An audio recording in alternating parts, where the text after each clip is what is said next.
له طالبانو وروسته هند هم د پاکستان پر ضد زبردست اقدام وکړ. د راوي سیند اوبه یې پرې بالکل بندې کړې. جزئیات هم دلته وګورئ او چینل هم سبسکرایب کړئ. وروسته له هغه چې د طالبانو حکومت اعلان وکړ چې پر کونړ سیند 2 بندونه جوړوي او ډېر ژر به عملاً هم کار پرې پیل کړي چې دې سره به پاکستان غټې ستونزې سره مخ شي. ښکاري چې د طالبانو وروسته هند هم د پاکستان پر ضد تباه کوونکی کار وکړ.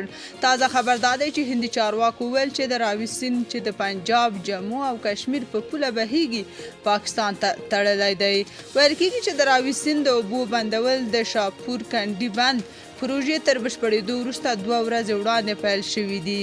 هندي چارواکو ویلي چې د شاهپور کنډي بند د پروژې له بریالیتوب وروسته د اوبو سرچینې 2 شمالي ایالتونو ته اړول شوي چې هند ته اجازه ورکوي چې د راوي سیند د اوبو له سرچینو څخه اعظمي ګټه پورته کړي.